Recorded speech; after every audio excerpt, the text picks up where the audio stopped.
Après beaucoup d'efforts, évidemment, d'organisation de la part de celles qui ont mis sur pied ce séminaire, nous allons terminer par notre mère et ancêtre, Sarah Imenu.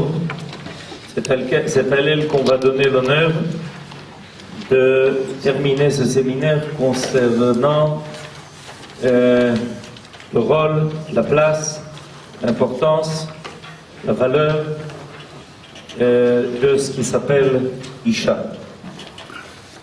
Alors, dans la Torah, à la fin de la paracha de Noach, comme vous avez sous les yeux le verset, on nous parle de deux frères qui se marient. Vayikach Avram venachor lahem nashim. Shem eshet Avram Sarai. Veshem eshet Nachor Milka. Donc, on nous donne ici le nom des deux frères et le nom des deux femmes avec lesquelles ils vont se marier. Terach avait 3 fils. Il avait Avram, il avait Nachor et il avait Haran. Les deux frères se marient avec 2 nièces qui sont toutes les deux les filles de Haran. C'est ce qui est marqué à la fin du pasuk.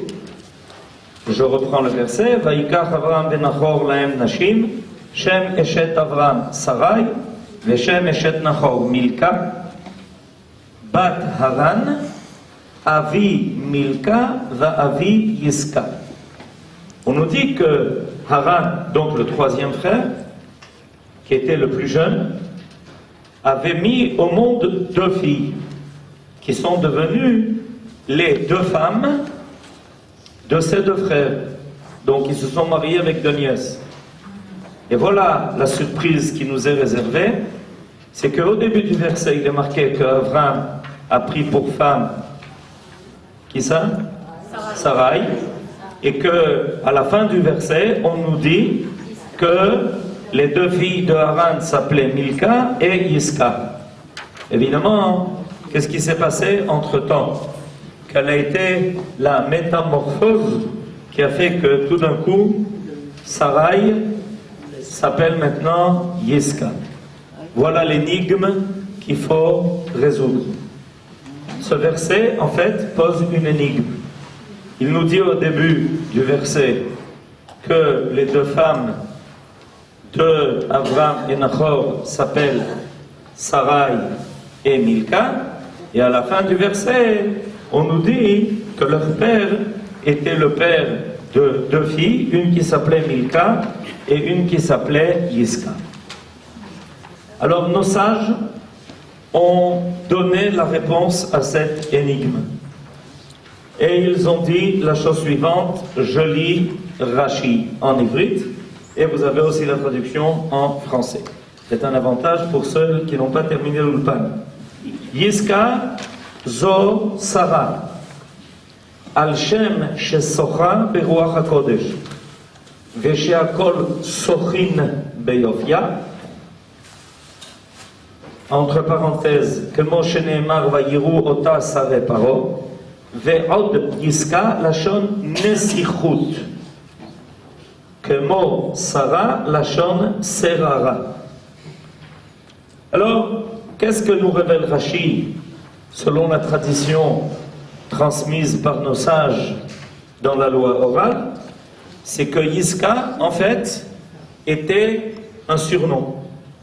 Son nom était Sarai, mais elle avait un surnom. Et le surnom de Sarai était Yiska. Alors, première remarque intéressante, voilà que tout d'un coup, apparaît un personnage dans la Bible qui non seulement porte son nom, mais qui porte plus que cela, elle porte un titre. On peut dire que Yiska, c'est en fait le titre de Sarai, qui va devenir Sarah, comme on le sait par la suite. C'est intéressant. C'est-à-dire qu'on en arrive à appeler un personnage non pas seulement de son nom propre, de son prénom propre, mais aussi du titre auquel on s'est habitué, auquel on s'est habitué à entendre. On entendait de Sarai qu'on avait l'habitude de l'appeler aussi Yiska. Et la raison qui fait que Sarai porte maintenant ce titre-là, mais il n'y en a pas moins que 3. Dans le Pérouge de Rashi, on ne trouve pas moins de 3 explications à la raison qui fait que Sarai va porter ce titre de Yiska. Alors, ce qui va nous intéresser aujourd'hui, c'est précisément les causes qui ont fait que Sarai portait le titre de Yiska. Alors, vous avez la traduction de Rashi en français, je m'en sais. Yiska, c'est Sarah, ainsi nommée parce qu'elle voyait par l'esprit divin. Sacho signifie voir. Ou encore parce que tous regardaient sa beauté pour l'admirer. Yiska peut encore s'apparenter à Nasir, qui contient l'idée de noblesse. Nasir en hébreu veut dire un prince, tout comme Sarah signifie princesse. Srara, Sarah, aujourd'hui c'est un mot qui est très répandu, dont on se sert très souvent. Srara, c'est celui qui a une place de pouvoir, celui qui fait partie du pouvoir, comme Sar.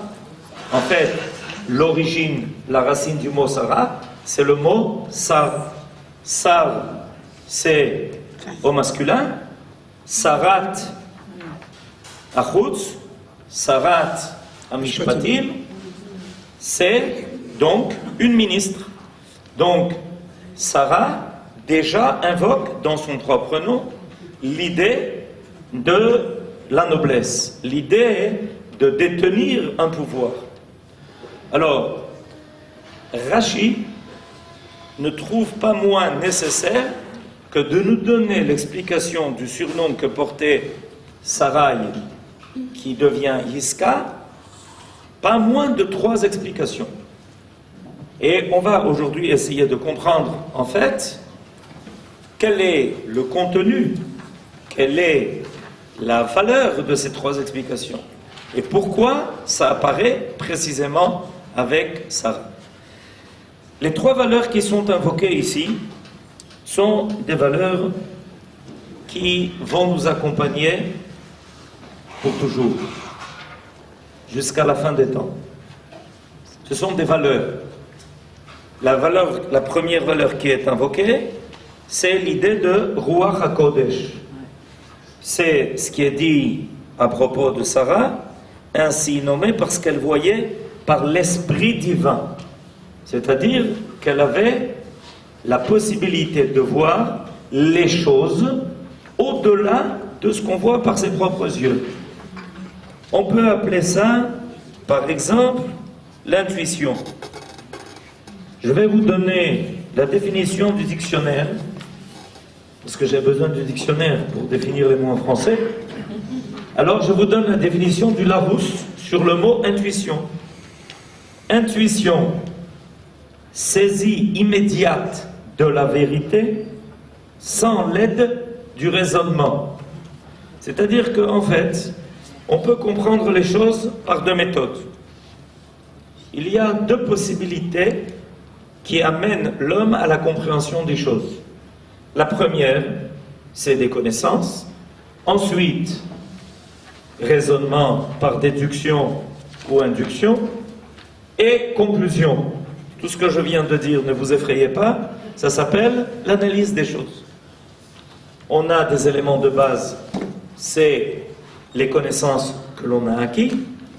Ensuite, on, par exemple, propose la thèse des choses. Ensuite, on y oppose l'antithèse.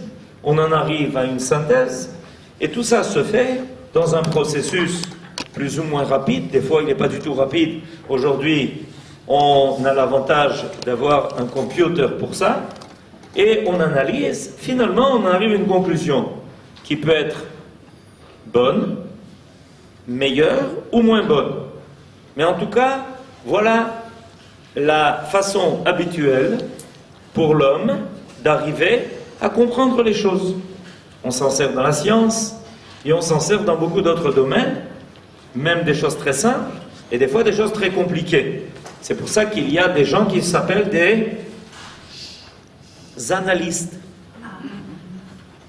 Vous avez déjà entendu parler de ça? Bon, c'est ça leur travail.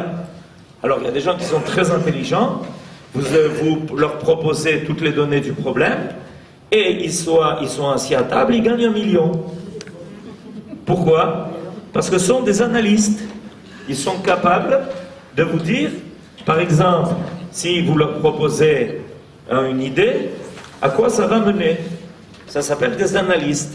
Ça, c'est la première méthode. Cette méthode, elle est importante, elle est bonne, elle a donné la science. Mais il y a une deuxième méthode. Et on a eu tendance à l'occulter, cette deuxième méthode.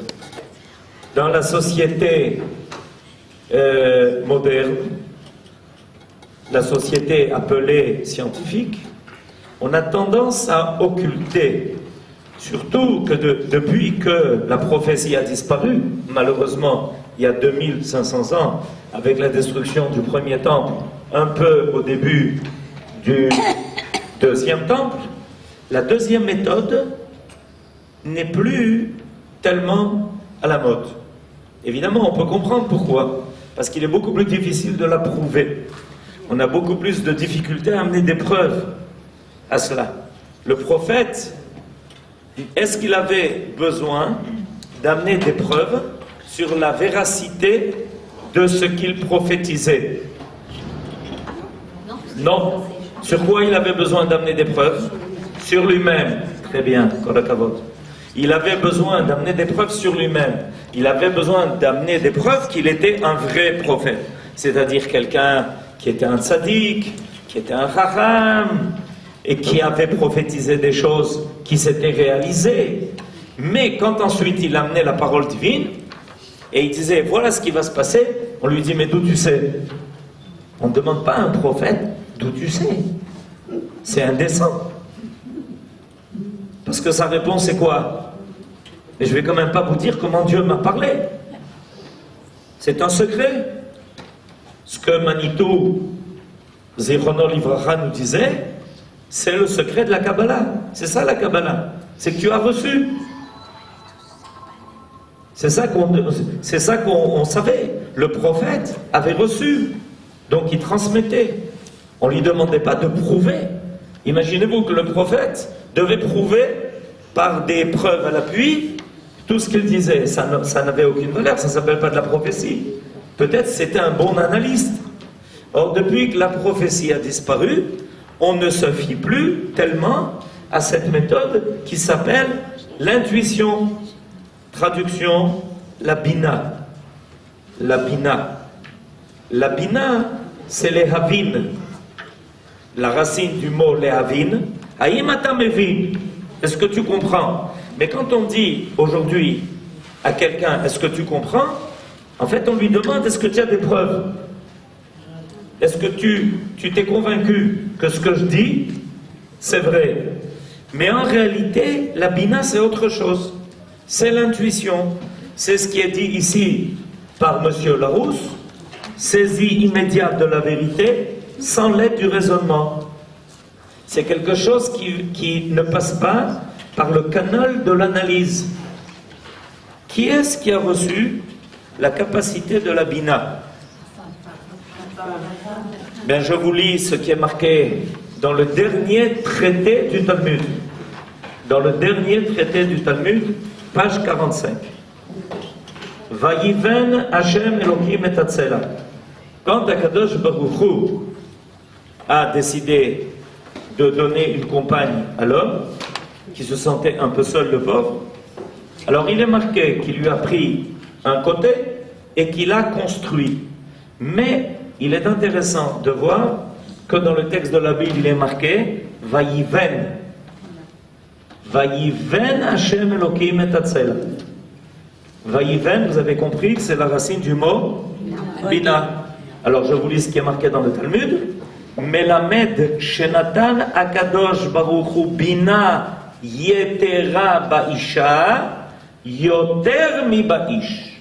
De là on apprend que la mesure, la capacité de la Bina, la capacité de comprendre les choses, sans cette analyse qu'on a invoquée auparavant, mais par un autre canal, et c'est pas de la devinette. La devinette, c'est quand on s'amuse dans la cour de récréation. C'est pas de la devinette. C'est beaucoup plus sérieux que ça. C'est en fait une autre méthode de compréhension du monde. Ça s'appelle Bina. Et nos sages nous enseignent, au nom de ce verset qui est marqué dans la paracha de Bereshit, que cette méthode, cette compréhension des choses, qui va au-delà de l'analyse et qui donne des résultats des fois meilleurs que l'analyse, en fait, c'est quelque chose qui a été dispensé aux femmes. C'est quelque chose que les femmes ont reçu en mesure, en plus de ce que les hommes, eux, ont reçu. Bina Yetera. Eh bien, la première fois où c'est dit en toutes lettres pour une femme, c'est à propos de notre mère Sarah. Notre mère Sarah s'appelait Yiska parce qu'elle a bénéficié, elle a eu droit à faire apparaître dans le monde. Évidemment, les femmes, en fait, l'ont eu depuis toujours. Ça fait partie même de leur création, comme c'est marqué dans le verset. Ça fait partie de leur création. Mais il ne suffit pas que quelque chose soit créé. Il faut le faire apparaître. Par exemple, il y a beaucoup de choses qui ont été créées et qui n'apparaissent pas. Ou en tout cas, il faut longtemps pour le faire apparaître. Il était clair que le monde a été créé par Dieu. Mais on peut faire semblant de penser, en tout cas de voir, que le monde n'a pas été créé par Dieu. Quel est notre rôle? C'est de le faire apparaître. C'est notre tafkid. C'est de montrer le côté divin de la création. Mais il en est pareil au niveau d'une femme. Les femmes, dès le départ, dès leur création, ont reçu cette Bina Yetera. Maintenant, pourquoi c'est dit à propos de Sarah? Parce que c'est elle qui l'a fait apparaître. Comment on voit que c'est elle qui l'a fait apparaître? Ben, on sait que plus tard, Nachon, vous avez deviné, plus tard, il va y avoir une discussion ardue entre Abraham et Sarah à propos du futur, à propos du rôle, à propos de la place de Ishmaël dans l'histoire de la famille d'Abraham. C'est pas une chose facile à résoudre. Est-ce que vous avez remarqué que la place d'Ishmaël dans l'histoire du monde n'est pas une équation facile à résoudre? Quoi, vous entendez les nouvelles? Vous n'avez pas remarqué? Eh bien, c'est pas une histoire facile à résoudre. Il y a eu une discussion très serrée entre Abraham et Sarai. Et Akadosh Baruch Hu est intervenu pour dire que l'analyse d'Abraham, que Ishmaël était son fils, paraissait vrai, mais que Sarah avait l'avantage d'avoir Bina Yetera. C'est-à-dire qu'elle voyait les choses au-delà de l'analyse d'Abraham. Eh bien, elle a bien vu. On est d'accord, elle a bien vu. Elle a bien vu. Vous comprenez? On commence à s'en apercevoir qu'elle a bien vu. Enfin, on ne commence pas. Mais elle a bien vu. Elle a eu une compréhension qui dépassait l'analyse. L'analyse d'Abraham, elle était vraie. Abraham disait, mais c'est mon fils. Je ne peux quand même pas dire que c'est pas mon fils. Je ne peux quand même pas dire qu'il n'y a aucun rapport entre Ishmaël et moi. Je ne peux pas dire une chose pareille, c'est faux. Et Sarah l'entend et lui dit, non, c'est pas ton fils. Comment c'est pas mon fils? C'est mon fils. Non, c'est pas ton fils. Alors qu'est-ce que c'est quoi cette histoire-là? Mais c'est le fils de Hagar. C'est le fils de Hagar. Ah oui, c'est le fils de Hagar, mais c'est mon fils. Non, c'est le fils de Hagar, et il est arrivé que Hagar a enfanté par toi. Mais c'est son fils à elle. Parce que être fils, c'est pas seulement une relation biologique, ça va au-delà de cela. Altikra banaïr et la bonaïr. Qu'est-ce que nos sages nous ont enseigné en nous disant, ne lis pas dans le verset que ce sont tes fils, disent que ce sont ceux qui te construisent. Ce que nos sages nous ont dit, évidemment, c'est pas qu'on s'est trompé dans la lecture du verset, c'est que un fils, c'est celui qui va construire le futur de son père. En effet, au bout de 120 ans, le père n'est plus capable de construire son futur. Et alors, qui est-ce qui va construire le futur du père? Ben, celui qui va venir après lui. Alors, la discussion entre Abraham et Sarah était là. Est-ce que Ishmaël est capable d'être Bonaïr? Pas Banaïr, et la Bonaïr.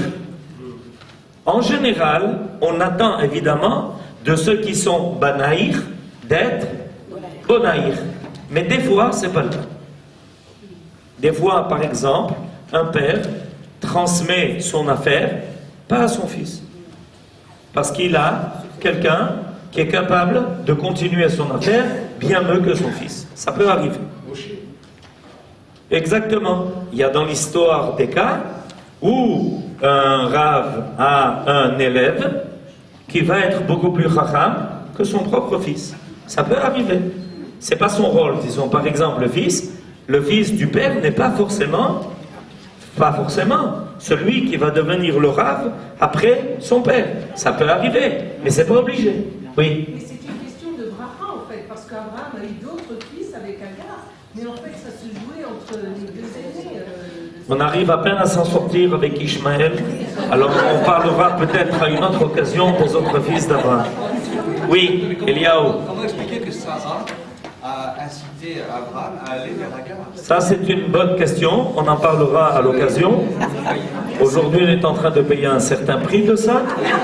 Et toujours, j'ai invoqué cet épisode, non pas maintenant pour essayer de parler de tous les problèmes qu'on a avec Ishmaël, simplement pour vous dire que dans ce cas, Sarah a dépassé l'analyse d'Abraham par sa bina yetera. Et c'est ce que Akadosh Baruch Hu va lui dire en toutes lettres, en tout mot, Shema Bekola. Ça veut dire, il y a une voix qui va au-delà de la raison. Shema Bekola. Il y a la voix de la raison, mais il y a une voix qui va au-delà de la raison. Alors, c'est important de le savoir pour deux raisons. Parce que il y a des hommes qui s'occupent de donner une place aux femmes, mais ils le font au nom de leur raison. Or, la place des femmes, c'est pas au nom de la raison des hommes. C'est au nom de ce que les femmes sont capables d'apporter par l'avantage précisément qu'elles ont reçu. Vous comprenez ce que je dis? C'est-à-dire qu'il y a des gens qui sont assis, des philosophes, ils écrivent les raisons pour lesquelles il est important de donner une place aux femmes. Mais ils le font au nom de quoi? Pas au nom de la bina. Ils le font au nom de la chokhma. Ils le font au nom de raisons d'ordre philosophique, etc. Or, c'est pas ça que l'on veut entendre. Ce que l'on veut entendre, c'est précisément cette capacité de voir les choses au-delà du raisonnement. Et il y a pire que cela. Il y a des femmes qui expliquent qu'il faut donner une place aux femmes au nom de la raison. Alors là, ça devient insupportable. Pourquoi? Parce que qu'est-ce qu'on attend des femmes? On attend des femmes qu'elles expliquent au nom de la bina, qui a une importance clé, que dans le monde, à part les raisonnements, l'analyse, tout ce qu'on peut nous expliquer, il y a la capacité de comprendre des choses qui vont bien au-delà de cela, et c'est précisément ce qui est profondément manquant. Dans un monde où on nous fait du matin au soir des analyses pour nous expliquer par A plus B qu'il faut se rendre, qu'il faut faire des concessions, qu'il faut être gentil avec ses ennemis. Tout ça, c'est des analyses. Alors tous les jours, 10 fois par minute, quelqu'un fait une autre analyse. C'est évidemment ce qui a amené Akadosh Baruch Hu à dire Shema Bekola. Il y a quelque chose qui va au-delà de cela. Ça s'appelle Ruach HaKodesh. C'est-à-dire quelque chose qui vient du cœur. Il y a une remarque extraordinaire dans le traité de Brachot. Une question intéressante qui est posée. Pourquoi est-ce qu'un bébé est allaité par sa mère quand il naît précisément en tétant? C'est-à-dire qu'Akadosh Baruch Hu aurait pu créer les choses autrement. Les sages se permettent de poser la question de savoir pourquoi on a été créé comme ça. C'est évidemment pour nous faire comprendre qu'il y a une science divine dans la façon dont on a été créé. Et la réponse de la Gemara est la suivante: pour que le bébé puisse téter du cœur de sa mère. Vous avez entendu? Parce que là, par où il est allaité par un endroit qui se trouve à la place du cœur de sa mère. Pour que le bébé puisse être allaité par le cœur de sa mère. Ce qu'un bébé doit recevoir, c'est pas seulement du lait, ça peut être materna. Enfin, c'est de la poudre. Mais des fois, il n'y a pas le choix. Mais ce que nos sages nous révèlent dans le Talmud, c'est que le bébé a d'abord besoin du cœur de sa mère. Et c'est pour ça que la place de l'allaitement du bébé dans le corps d'une mère se trouve à la place du cœur. Ça aurait pu être autrement. Elle aurait pu lui mettre son doigt dans la bouche et lui donner comme ça à manger. On peut penser à tout, nous disent nos sages. Il faut que tu remarques, l'endroit où le bébé est allaité, c'est le cœur de sa mère. Qu'est-ce que sa mère lui donne? Bina. Elle lui donne Bina. Elle lui donne la capacité de sentir. Elle lui donne la capacité, cette capacité intuitive sans laquelle l'homme va être fondamentalement manquant. S'il se cantonne dans l'analyse des choses, dans la raison des choses, sans pouvoir avoir la capacité de sentir les choses, il va être fondamentalement manquant. Il y a eu en Europe un mouvement qui s'appelait les positivistes. Ça vous dit quelque chose? Ça vous dirait? Alors les positivistes, c'est une époque où on a pensé que, vous allez entendre un nom, ça va vous rappeler quelque chose, où en fait il fallait mettre entre les mains des savants la direction des affaires de l'État. Alors on a commencé à penser qui étaient les savants qui étaient les plus renommés. Il y avait un monsieur qui s'appelait Poincaré. Il n'y a que les Français pour faire une chose pareille. Il y avait un monsieur qui s'appelait Poincaré. C'était son nom. C'était un très grand mathématicien, monsieur Poincaré. D'accord? On peut lire ça autrement, on peut dire qu'il était Poincaré. En tout cas, et toujours, il avait beaucoup d'angles. Alors, et donc il fallait qu'il soit un point dans le carré. Alors, toujours est-il qu'on a dit, voilà, monsieur Poincaré, c'est un grand mathématicien, alors on va lui donner à diriger les affaires de la nation. Au bout d'un certain temps, on s'est calmé. C'est comme mettre un professeur d'économie à l'université, ministre du Trésor. Une catastrophe. Non, ça a été tenté. Je vous parle sérieusement. On prend en général, pour mettre quelqu'un ministre du Trésor, quelqu'un qui ne connaît rien en économie. Enfin, on a des exemples récents. En Israël, on a des exemples récents. Alors, quelqu'un qui n'y comprend rien. Et on lui dit, mais comment on peut le mettre ministre du Trésor? Mais ça n'a rien à voir. Prof d'économie à l'université, c'est celui qui apprend des formules. Mais l'économie, c'est par exemple dire, l'économie du pays n'a jamais été aussi meilleure. Tout de suite, à la bourse. Hop. Alors que le prof d'université en économie voit les chiffres et il fait une déclaration pareille à la radio. Vous savez, j'aurais voulu être pessimiste. Non, j'aurais voulu être optimiste, je me suis trompé. J'aurais voulu être optimiste, mais les chiffres ne me le permettent pas. Alors le lendemain matin, ben, il n'est plus ministre de l'économie, il n'est plus ministre du Trésor, parce qu'on lui a expliqué que ce monsieur, eh ben, on va le remettre à sa place, chaire d'économie à l'université, mais en tout cas, pas ministre des Finances. Voilà. Alors, il faut quelque chose de plus, ça s'appelle le lève. Or, avec le développement, surdéveloppement de la maîtrise de la nature par l'homme, l'homme se permet d'essayer de mener le monde sans bina. Et à ce moment-là, le monde va devenir sec. Sec. Sans ce côté particulier qui permet d'arriver à la compréhension des choses bien au-delà de l'analyse. Cette intuition, saisie immédiate de la vérité sans l'aide du raisonnement. Notre mère Sarah a fait apparaître cette valeur dans le monde. Et elle va le prouver. Et à chaque fois qu'elle fait des choix, les choix de Sarah sont des choix qui vont finir par faire apparaître ce grand peuple que Akadosh Baruch Hu a prévu et qu'il a promis à Abraham de faire sortir de lui. Ve'esra le goy gadol.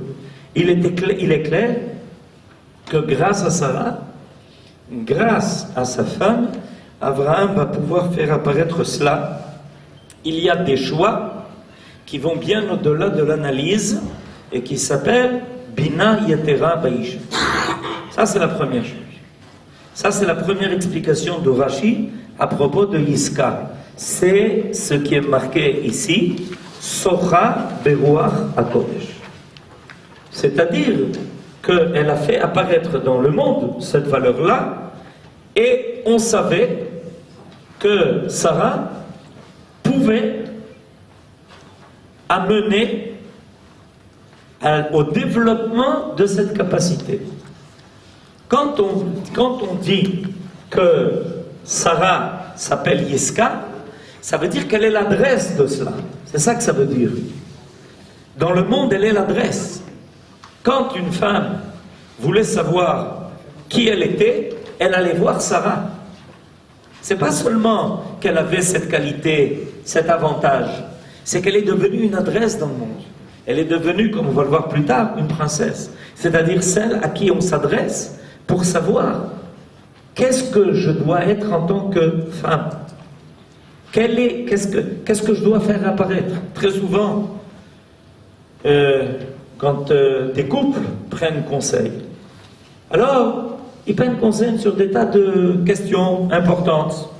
Est-ce qu'on doit acheter des carottes ou des navets? C'est une question importante. On n'arrive pas à finir le mois. Mais le mois, il se finit de lui-même. On n'a pas besoin de le finir. Il se finit de lui-même. Quelle voiture doit-on acheter? Le dernier modèle ou l'avant-dernier modèle? Mais il est très très rare qu'un couple arrive et que le mari ou la femme demande quel est mon rôle dans le cadre de cette unité qui s'appelle le couple. Quel est mon rôle? Parce que très souvent il arrive que le mari est sûr que le seul rôle qu'il a, c'est celui que sa femme lui donne, et la femme est sûre que le seul rôle qu'elle a, c'est celui que son mari veut bien lui donner. Pas du tout, c'est intrinsèque. Ça fait partie de sa propre nature. Ça fait partie de sa propre essence. C'est ça qu'on doit découvrir. C'est ça qu'on doit apprendre. Est-ce que je suis Bina Yetera? est-ce que je fais apparaître cette qualité? Et comment on fait ça? C'est un travail. C'est évidemment quelque chose qui réclame de la part de l'homme de connaître sa profonde nature. Il y a pour ça des méthodes, il y a pour ça une étude, il y a pour ça une façon de vivre. Et quand on voulait le savoir, on s'adressait à Sarah. Oui. Abraham savait que Sarah s'appelait Iska. Abraham savait que sa femme portait ces trois qualités. Donc elle avait Ruach HaKodesh. Nahon, il le savait. Et Abraham aussi avait. Nahon et Nahon, les deux avaient Ruach HaKodesh. Et le Chidouche. Il a demandé confirmation à Kadosh Baruch Hu par rapport à Agar. S'il savait qu'elle avait Ruach HaKodesh, et lui aussi. Et alors, quand on te les donne à le Ruach HaKodesh, qu'est-ce qu'on fait? C'est ça le problème. Le problème, c'est que quand on a tous les deux Ruach HaKodesh, c'est ça le problème. C'est que, évidemment, Abraham, c'était un avis, puisque Dieu lui parle. Donc c'est un avis. Sarah a le Ruach HaKodesh. Donc aussi, elle a la névoie. Alors qu'est-ce qu'on fait? Quand il y en a un qui est seulement un avis, c'est plus facile. L'un, c'est un avis, et l'autre, il se tait. Mais quand on a tous les deux, qu'est-ce qu'on fait? C'est ça le problème.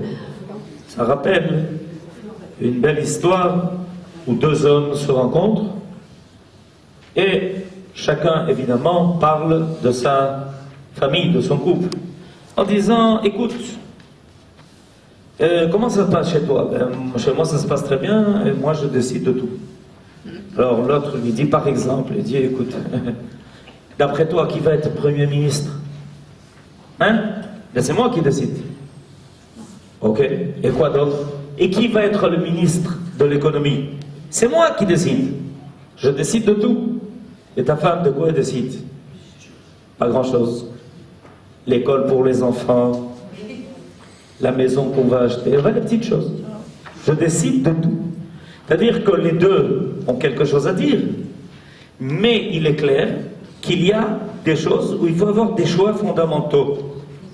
Or, ce que l'on rencontre dans le cadre de nos mères, aussi bien pour Sarah concernant Ishmaël, que pour Rivka qui décide de faire recevoir la bracha par Yaakov et pas par Esav, c'est que les choix fondamentaux de la construction de la famille qui va devenir un peuple, ces choix fondamentaux doivent demander Bina. Il y a d'autres choix concernant la lutte contre l'idolâtrie. Évidemment, il faut parler devant un public, nous dit le Rambam, Maïmonide, de dizaines de milliers de personnes qui venaient aux conférences d'Abraham. Aujourd'hui, quand il y a 3 personnes qui viennent à une conférence, on fait un film de tous les côtés, sous tous les angles, et on a l'impression qu'il y a eu 3000 personnes. Mais Abraham, quand il donnait des cours, il y avait des dizaines de milliers de personnes qui étaient présentes. Et il leur expliquait que l'idolâtrie, c'était de la bêtise. Ça, c'est le rôle d'Abraham. Et il était capable de le faire. Il y a une complémentarité énorme. La pire des choses, c'est quand cette complémentarité n'apparaît pas. Quand on veut à tout prix que les deux fassent exactement la même chose. Alors il manquera soit l'un, soit l'autre.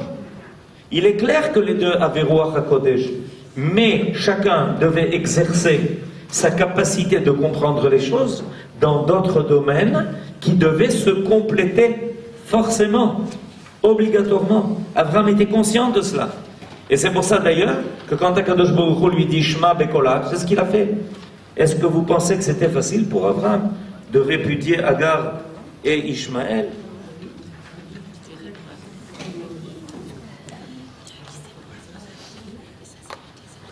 Nos sages nous disent que c'était pratiquement pour lui comme Akedat Yitzhak. C'était pratiquement pour lui comme le sacrifice d'Yitzhak. C'était très difficile. Mais il a compris, il fallait donner la place à cette priorité au choix que Sarah avait fait. C'était la voix divine qui était en lui et qui lui disait Shema Bekola. Shema Bekola. Alors, ça c'est la première chose. Myriam. C'est la décision de Sarah d'éloigner Ismaël. Oui. Est-ce que finalement c'était une bonne décision? Est-ce que c'était une bonne décision? Enfin, du point de ce qu'on voit aujourd'hui. Alors imaginez-vous que l'ennemi soit pas dehors, qu'il soit chez nous. À l'intérieur. Enfin, je sais pas, essayez de vous imaginer cette idée-là. Que l'ennemi, au lieu d'être dehors, il soit là. Il faut quand même pas oublier que Ishmaël, il avait une habitude intéressante. Il tirait sur Yitzhak, et quand on lui dit mais qu'est-ce qui se passe, il dit ah non, je m'amusais. Je m'amusais. C'est un jeu, quoi. Il y a la taille. Maintenant, on peut essayer de comprendre cette affaire-là de façon plus complète et cosmologique. Toujours est-il qu'il est important de savoir que finalement, c'est le choix de Sarah qui a été accepté. La deuxième chose qui apparaît dans l'explication de Rashi, c'est quelque chose de très intéressant, parce qu'on nous parle de la beauté. Pourquoi est-ce que Sarah s'appelait Yiska? Ou encore parce que tous regardaient sa beauté pour l'admirer. Enfin, c'est pas très pudique ça. C'est pas très pudique. Qu'est-ce qu'on fait apparaître ici à propos de Sarah? Et ça fait partie de cette qualité qui est attribuée à Sarah, qui lui donne ce surnom de Yiska. Quoi? Sa beauté. On ne comprend pas. Quand les anges sont venus annoncer à Abraham qu'il allait avoir un enfant de Sarah, alors il dit, où est ta femme? Il dit, comment ma femme? Ma femme, elle n'est pas dehors. Ma femme, elle est dans la tente. Ces questions-là vous posez, ça paraît le contraire. C'est quoi cette idée-là que la beauté de Sarah était tellement extraordinaire, elle fait partie des 4 femmes les plus belles du monde. Après nos sages, il y a eu 4 femmes très belles dans le monde, et Sarah est la première de ces 4 femmes plus belles dans le monde. Oui. De quelle beauté parle-t-on? Ah, de quelle beauté parle-t-on? D'après la traduction, ou encore parce que tous regardaient sa beauté pour l'admirer. Et vous savez, entre autres, d'où on tire cet enseignement, du fait que dès qu'elle arrive en Égypte, tout d'un coup, il y a le téléphone rouge qui sonne chez le pharaon en lui disant « Tu sais pas ce qui se passe, quoi? Vient d'atterrir un couple, ils disent qu'ils sont frères et sœurs, mais en tout cas, la femme, on n'a jamais vu ça de notre vie, le pharaon, tu nous as dit de te prévenir, on te prévient. De quoi on s'occupait en Égypte. Alors, de ça, nos sages apprennent que la beauté de Sarah était une beauté phénoménale. Quand les Égyptiens ont vu Sarah arriver, ils n'en croyaient pas leurs yeux. Mais c'est quoi cette valeur-là? Est-ce que c'est une valeur? Est-ce qu'on est en train de flatter notre mère Sarah pour quelque chose qui en général, dont quelque chose en général on n'aime pas tellement en parler, parce que ça ne paraît pas pudique? Mais c'est une erreur grave. La beauté est une valeur les plus fondamentales de la création. Imaginez-vous un monde qui ne soit pas beau. Imaginez-vous un monde qui ne soit pas beau. Imaginez-vous que dans le monde, il n'y ait pas de fleurs. Imaginez-vous que dans le monde, il n'y ait pas le ciel qu'on puisse contempler. Imaginez-vous que dans le monde, d'ailleurs nos sages nous ont dit qu'il y a 10 mesures de beauté qui sont descendues dans le monde. 9 sont allées où? À Yerushalayim. Et est-ce qu'on a le droit de contempler la beauté de Yerushalayim? On a le devoir. Donc la beauté est une valeur. La beauté est une valeur. La beauté, c'est ce qui fait que la matière peut être divine. Refléter quelque chose de divin. La matière en elle-même, c'est terrible. C'est de la poussière de la terre. C'est comme ça que l'homme a été créé. Mais quand Akadosh Baruch Hu a soufflé dans cette matière quelque chose de divin, tout d'un coup, un homme, ça ressemble à quelque chose.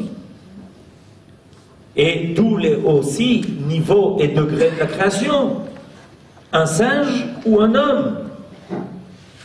La différence fondamentale, c'est que, évidemment, un homme est plus beau qu'un singe, en général. D'accord ? La beauté est une valeur. Est-ce qu'on pourrait faire une bracha? Bevadaï qu'on doit faire une bracha. Bevadaï. Osema se bereshit. Bevadaï qu'on doit faire une bracha. La beauté est une valeur. Notre problème, c'est Eshet Chayil. Est-ce qu'on a enseigné Eshet Chayil à ce séminaire? Oui. Ah, c'est un problème. Pourquoi? Non, pire que ça, on dit que c'est un mensonge. Sheker achen vehevel ayofi. Nachon? Alors on a un problème. Comment on a enseigné Eshet Chayil ici? C'est terrible. Eh bien, pour ça, on a besoin du Gaon de Vilna. Le Gaon de Vilna parle de la compréhension de Eshet Chayil. Alors on lui donne tous les mérites de cette femme vertueuse que l'on connaît tous parce qu'on entend tous les vendredis soirs. À la fin, pour terminer en beauté, on nous donne un coup de marteau. Sheker achen ve'evel ayofi. La maîtresse de maison, pendant longtemps, s'est préparée à être belle pour le Shabbat, et son mari la regarde en lui disant Sheker achen ve'evel ayofi. Toda, merci, c'est gentil. Merci pour le compliment. Nous dit le Gaon de Vilna, Isha yirat Hashem hi titalal. La femme craintive qui a en elle Yirat Hashem, c'est elle qu'il faut louer. Complément du Gaon de Vilna par la grâce et la beauté. Sheker achen ve'evel ayofi, Isha yirat Hashem ititalal bechen ve'yofi. C'est-à-dire que selon le Gaon de Vilna, la compréhension du texte est la suivante. Est-ce que la beauté qui apparaît est celle qui est aussi dans l'essence des choses? Il ne faut pas mentir. C'est pour ça qu'on se sert de sheker. Sheker, c'est un mensonge. Sheker achen, comment c'est? Je sais pas, du sheker. Si on trouve de la grâce et de la beauté, c'est pas un mensonge. C'est un mensonge quand il n'y a pas une correspondance entre l'essence de la chose et son apparition. C'est-à-dire que le Gaon de Vilna nous fait la remarque suivante: si on est beau dedans, on doit être beau dehors aussi. Mais si on n'est pas beau dedans, il vaut mieux pas être beau dehors. Pourquoi? Parce qu'on se trompe, parce que c'est trompeur, parce que ça laisse croire des choses qui ne sont pas. Alors, la beauté est une valeur. C'est quoi cette valeur? C'est la valeur de l'harmonie. C'est les choses les plus divines dans le monde sont très particulières. Par exemple, on mange une pomme. Pourquoi? Pour sa saveur. Mais c'est quoi la saveur d'une pomme? Quand quelqu'un grignote une pomme, on lui demande c'est quoi? Il dit c'est une pomme. Pourquoi? À cause de cette chair qui s'appelle la pomme. Il y a des pommes sans goût et sans saveur. Et on est déçu. Parce que ce que l'on s'attend lorsqu'on mange une pomme, c'est ce goût, c'est cette saveur. Mais comment tu peux définir? Est-ce que tu peux me définir le goût d'une pomme? Bien sûr, le goût d'une pomme, c'est une pomme. Non, mais est-ce que tu peux me définir? Ah, je ne peux pas définir. C'est sucré, peut-être. Mais c'est pas ça une pomme. Parce qu'une poire, c'est aussi sucré. Une pêche aussi. Mais explique-moi ce qu'est une pomme. Une pomme, c'est une pomme. Enfin, ne m'énerve pas. Une pomme, c'est une pomme. Ça veut dire quoi? Ça veut dire que c'est quelque chose de divin. Un homme est capable de reconnaître le côté divin de la création. Le goût, la saveur, l'odeur, l'harmonie. Tout ça, ce sont des valeurs qui sont destinées à nous faire saisir le côté divin de la création. Que le monde dans lequel on est n'est pas seulement un monde de matière. Au niveau de la matière, on peut manger avec un cachet de cette grandeur. C'est comme ça que les astronautes se nourrissent. Ou d'autres personnes qui ont besoin de se nourrir dans des conditions difficiles. On leur donne un cachet nutritif et ça suffit. Mais imaginez-vous que chacun, en rentrant chez lui à la maison, trouve au milieu de son assiette un cachet. Et on lui dit, Boker Tov, le théavon, prends un verre d'eau pour boire ton petit cachet. Et t'inquiète pas, tu n'auras pas faim pendant une journée. D'ailleurs, ceux qui ont peur du jeûne prennent un cachet. Et pendant 24 heures, ils ne sentent pas la faim. Et bien, on peut faire ça. Au lieu de faire le poulet rôti, les plats bien préparés, etc. Mais ce n'est pas vivre. Il faut quelque chose qui dépasse là. Toutes les valeurs que je viens d'invoquer, la beauté, le goût, l'odeur, la saveur, le parfum, c'est pour nous faire comprendre que Dieu a mis dans le monde de la matière quelque chose d'extrêmement riche, d'extrêmement fin, d'extrêmement subtil, qui va bien au-delà de la matière, qui fait que quand je mange une pomme, je sais que c'est une pomme, quand je mange une poire, je sais que c'est une poire, et on n'est pas des bonnes poires, on est des hommes qui reconnaissent le côté divin de la création. Sarah a fait apparaître dans le monde l'idée de la beauté, l'idée de l'harmonie, l'idée qu'il y a une correspondance entre ce qui est en toi et ce qui est appareil. On ne pouvait pas ignorer cela. C'est une valeur, mais cette valeur ne doit pas être un mensonge. Voilà ce que nous dit Eshet Chaim. Si cette beauté n'est pas soutenue par quelque chose de profond en toi, c'est d'ailleurs ce qui fait que la beauté devient aussi reine. C'est-à-dire quelque chose qui trouve grâce. Ça veut dire quoi trouver grâce aux yeux de quelqu'un? Comme il est dit à propos de Esther, qui dans ce pays de Perse, tout d'un coup apparaît une femme hébreu qui ne fait pas partie du décor, qui au contraire n'arrête pas d'essayer de se cacher et qui trouve grâce aux yeux de tout le monde. Alors il y a quelque chose d'intéressant. Roi HaKodesh, ça vient d'en haut. La beauté, c'est ce qu'on rencontre ici. Et il y a quelque chose qui doit faire le lien entre Shamaim Va'aretz. Qu'est-ce qui permet de faire le lien entre les cieux et la terre? Entre le monde qui est totalement divin, c'est la révélation du divin par l'intermédiaire de la prophétie, Bina Yetera, la compréhension des choses qui me vient d'en haut, sans que j'ai eu besoin de passer par toutes les analyses mathématiques et autres. C'est une révélation d'ordre divin. C'est la Bina que Dieu a mis dans le cœur d'une femme. Et la beauté, qui est quelque chose qui apparaît ici, qui révèle le monde de l'harmonie divine dans notre monde à nous. Mais entre les deux, il doit y avoir un trait d'union. Le trait d'union qui est entre les deux s'appelle ce qui est marqué dans le 3e pérouche de Rashi. Le 3e pérouche de Rashi, la Shon Nesichut, c'est-à-dire la noblesse. C'est-à-dire la capacité. Yiska vient du mot Nasir. Nasir, c'est le prince. Nesicha, c'est la princesse.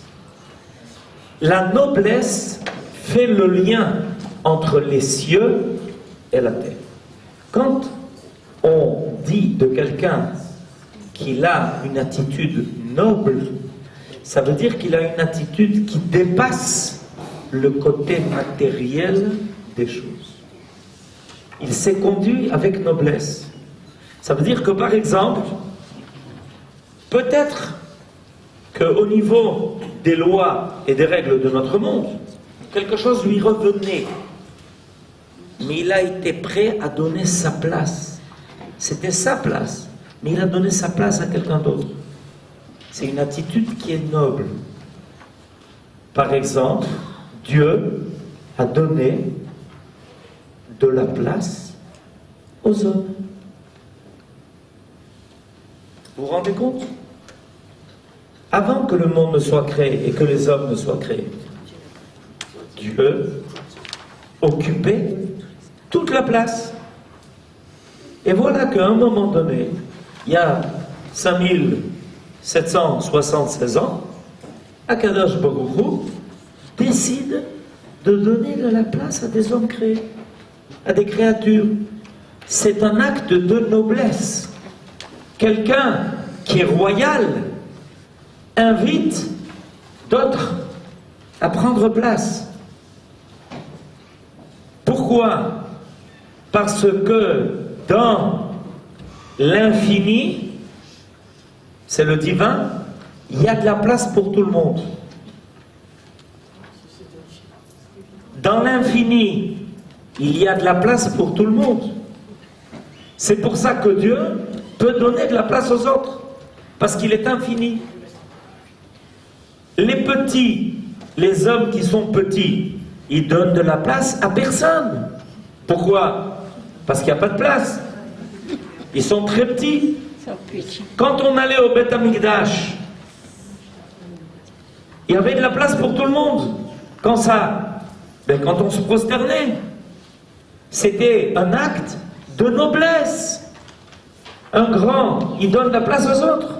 Bevakasha, bechavot. Dieu, qui est l'infini, donne de la place à tout le monde. Il y a de la place pour tout le monde. Bevakasha. Il y a de la place pour tout le monde. Ce qui fait le trait d'union entre les cieux et la terre, c'est la noblesse. C'est une attitude de noblesse. Et voilà ce qui est dit à propos de notre mère Sarah. Elle avait le roi HaKodesh, les cieux. Elle avait la beauté sur terre. Et elle était noble. Elle avait une attitude noble. C'est-à-dire quelque chose qui transcendait la matière. Quelque chose qui faisait que finalement, d'elle va sortir un peuple qui ne se termine jamais. Le Ham Israël, c'est le peuple de l'infini. Netzach Israël, ça s'appelle. L'éternité d'Israël. C'est le peuple de l'infini. Pourquoi? Parce qu'il a commencé par un homme et une femme, notre père et notre mère, Abraham et Sarah, qui avaient intégré l'infini en eux. Et voilà ce qui est dit à propos de notre mère Sarah. Ce qui est dit à propos de notre mère Sarah, c'est qu'elle avait ces trois qualités. Elle avait réussi à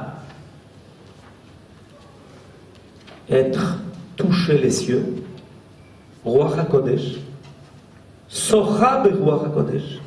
Elle avait réussi à faire apparaître le divin sur terre, dans cette beauté extraordinaire que tout le monde remarquait. Pas parce que elle faisait apparaître sa beauté, parce que sa beauté s'imposait. La véritable beauté est une beauté qui n'est pas recherchée. Si elle est recherchée, elle risque d'être factice. Elle risque d'être inventée. La beauté de notre mère Sarah n'était pas une beauté recherchée. C'était une beauté qui s'imposait. C'est ce qui est marqué. En réalité, ce que Rashi nous fait découvrir, c'est précisément ça. C'est que la beauté de Sarah s'imposait. Elle avait réussi à faire apparaître cette valeur sur terre. Ensuite, on trouvera cette valeur dans d'autres domaines. Comme on l'a dit tout à l'heure, la ville de Yerushalayim, c'est une beauté qui s'impose. Ce n'est pas une beauté qui a été recherchée. Il y a des villes qui sont conçues. On leur fait de grands boulevards.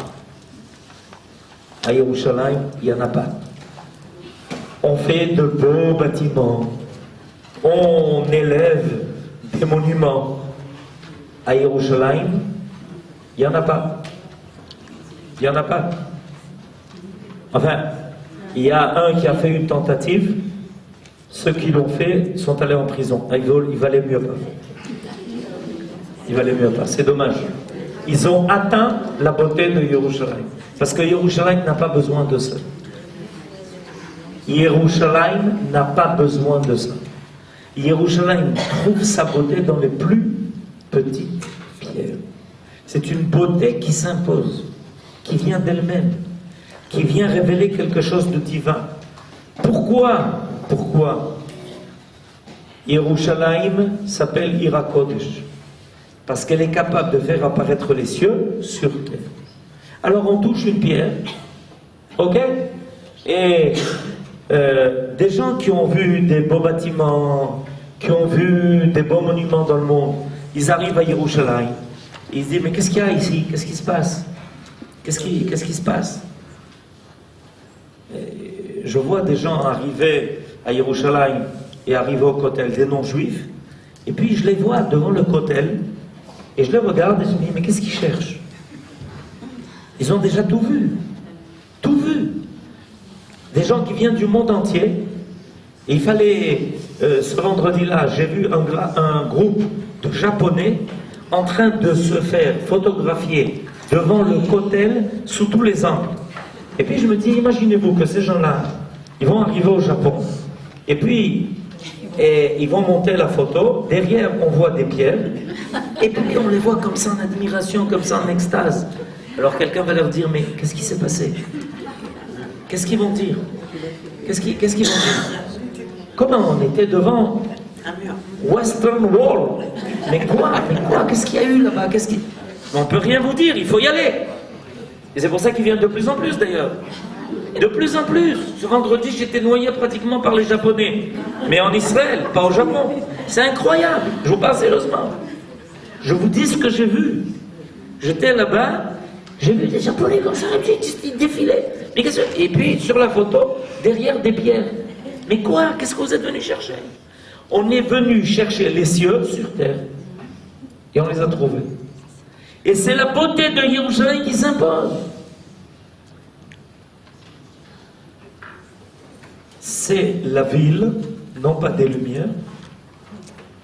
La ville des Lumières, on sait où elle est. C'est plutôt obscur. C'est la ville qui est lumière. Il y a la ville des Lumières, mais il y a une ville qui est en elle-même la lumière. Oro shel olam. C'est comme ça que le Beth Amikdash, Sarah est l'origine de la beauté. Non pas l'aboutissement de la beauté, mais elle en est l'origine. Alors imaginez-vous maintenant, et je voudrais par là conclure, les choses extraordinaires que nous révèle Rashi. Quand on est à l'époque de Abraham et de Sarah, l'humanité a déjà passé une longue histoire. Et l'histoire des premières générations de l'humanité, il y en a eu 20. Depuis la création du monde et de l'homme jusqu'à Abraham et Sarah, il y a 20 générations qui se sont écoulées. Et ce n'est pas des petites générations, parce qu'à cette époque, on ne vivait pas 70 ans, 80, 90. On vivait avec un zéro de plus. Je parle sérieusement. On vivait avec un zéro de plus. Donc l'humanité a déjà connu beaucoup de choses. Et il y a eu des échecs cuisants. Le monde a déjà connu des catastrophes. Il a connu le déluge. Il a connu les échecs de la civilisation humaine, de la dépravation de tous les mœurs. Et voilà que tout d'un coup apparaît un couple phénoménal. Et quand les hommes se posent la question de savoir, mais est-ce que l'homme est capable de faire apparaître le divin sur terre? Alors, la réponse est facile. Avant Abraham et Sarah, ça restait un point d'interrogation. Avec Abraham et Sarah, c'est un point d'exclamation. on disait comment? Mais c'est quoi cette question-là? Mais enfin, allez voir Sarah. Comment Sarah? Mais oui, Sarah, elle comprend les choses par Bina. La Bina est présente dans le monde. Est-ce que la valeur de la beauté est présente sur terre? Bien sûr. Allez voir ça. Et est-ce qu'un homme est capable d'être noble? Bien sûr. Allez voir Sarah. Et les femmes venaient voir Sarah. C'est comme ça qu'il est marqué. Que Sarah avait une école pour femmes. Comme Abraham avait une école pour les hommes. Et qu'est-ce qu'on venait étudier dans l'école de Sarah? On venait étudier la Bina, le Yofi, la beauté, et la noblesse, la capacité d'être noble. Quand on rencontrait cela, on ne se posait plus la question de savoir est-ce que ça valait le coup d'être une femme? Ou est-ce qu'on aurait dû préférer peut-être être un homme? Au contraire, on était réconforté dans sa capacité, dans son essence d'être une femme. Parce qu'on comprenait que ce qu'on était capable d'apporter au monde était irremplaçable. Le jour où les femmes se sont posé la question de savoir est-ce qu'elles ne devraient pas être comme des hommes, ça veut dire qu'elles ont renoncé à faire apparaître ces valeurs dans le monde. Et alors, les conséquences sont graves. Parce que le jour où les femmes renoncent à être des femmes, il est possible que les hommes renoncent à être des hommes. J'ai pas le droit de dire plus que ça. Après, j'ai des problèmes. Voilà. Alors voilà ce que nous avons reçu grâce à ce personnage extraordinaire qui est pour nous la mère de toutes les mères. La mère de toutes les femmes. Et quand on a des fois des questions à se poser sur la valeur féminine, il faut retourner dans la tente de Sarah. Il faut aller retrouver ce personnage. Il faut aller voir comment Sarah a construit un monde qui était tout à fait différent de celui qui l'a précédé, qui a fait apparaître ces mondes, qui a fait apparaître dans le monde ces valeurs-là, et qui vont construire le peuple d'Israël, qui finira par les faire réapparaître dans le monde. Après qu'on ait passé toutes les vagues qu'on a passées, des fois un peu tumultueuses, mais on finira par faire réapparaître ces trois valeurs grâce à vous, mesdames. À bientôt.